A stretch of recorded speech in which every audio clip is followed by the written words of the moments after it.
Assalamualaikum warahmatullahi wabarakatuh. Segala puji bagi Allah yang maha mengetahui dan maha melihat hamba-hambanya.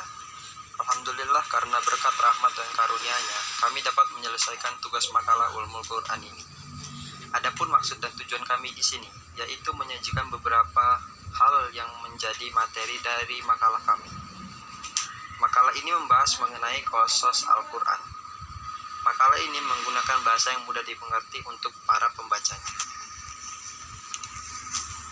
Pertama-tama, saya selaku perwakilan dari kelompok 9 tugas makalah Ulumul Quran.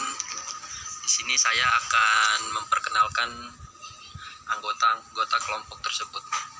Yang pertama, Diah Putri Permatasari, NPM 20030210018. Yang kedua, Anissa Febrianti 20030211010. Dan yang ketiga, saya sendiri, M. Novandra Aditya Wardana 20030222010. Pengertian qasas Al-Quran. Al-Quran secara etimologi qasas merupakan bentuk jamak dari kata qasas yang berarti berita, kisah, perkara, dan keadaan sesuai firman Allah Subhanahu wa Ta'ala. Sesungguhnya ini adalah kisah-kisah yang benar. Quran Surat Al-Imran ayat 62. Sebuah firman Allah Subhanahu wa Ta'ala, Dia Musa berkata, itulah yang kita cari. Lalu keduanya kembali mengikuti jejak mereka semula. B. Macam-macam qasas. Qasas Al-Quran menurut mana Al-Qatan, kisah Quran dibagi kepada 3, yaitu A. Kisah Anbiya, yakni kisah yang mengandung dakwah mereka kepada kaumnya. Mukjizat-mukjizat yang memperkuat dakwanya, sikap orang-orang yang memusuhinya, tahapan-tahapan dakwah yang memperkembangkannya, serta akibat-akibat yang diterima oleh mereka yang mempercayai dan golongan yang mendustakan, seperti kisah Nuh, Ibrahim, Musa, Harun, Isa, Muhammad, dan nabi-nabi serta rasul lainnya. B. Kisah yang berkaitan dengan peristiwa-peristiwa yang terjadi pada masa lalu dan orang-orang yang tidak dipastikan kenabiannya, seperti kisah Talut dan Jalut, Habil dan Khobil, 2 orang putra Adam, Ashab Al-Kahfi dan Zulkarnain, Karun, Ashab Al-Sabti, Maryam, Ashab Al-Ukhdud, Ashab Al-Fil, dan lain-lain. C.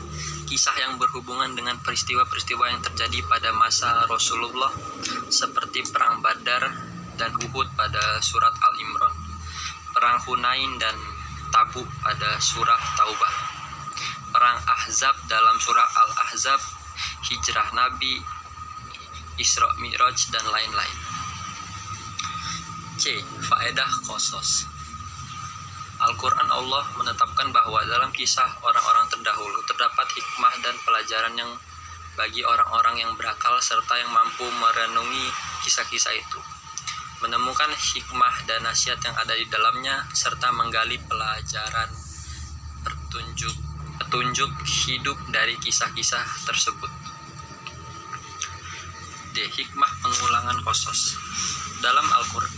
Menurut Mana Khalil Al-Qotoh dalam Mabahis fil Umil Quran menyebutkan di antara hikmah diulang-ulangnya kisah dalam Al-Quran adalah A. Menjelaskan kebalaghan Al-Quran. B. Menunjukkan kehebatan mukjizat Al-Quran. C. Memberikan perhatian besar terhadap kisah tersebut agar pesan-pesannya lebih mantap dan melekat dalam jiwa. D. Perbedaan tujuan yang karena kisah itu diungkapkan. E. Perbedaan kisah. Kisah dalam surat Makkiyah biasanya lebih keras dan lebih ringkas, sementara kisah-kisah dalam surat-surat Madaniyah sebaliknya lebih lembut dan lebih panjang. Penegasan kisah tersebut agar lebih meresap ke dalam hati manusia. Penjelasan tentang urgensi kisah tersebut, karena pengulangannya menunjukkan bahwa kisah tersebut penting. F. Pengaruh kisah Al-Quran. Penuturan kisah-kisah Al-Quran syarat dengan muatan edukatif bagi manusia, khususnya pembacaan pendengarannya. Kisah-kisah tersebut menjadi bagian dari metode pendidikan yang efektif bagi pembentukan jiwa yang mentauhidkan Allah Subhanahu wa Ta'ala. Allah Subhanahu wa Ta'ala ditegaskan itu karena maka kisahkanlah kisah-kisah agar mereka berpikir. Quran surat Al-A'raf ayat 176.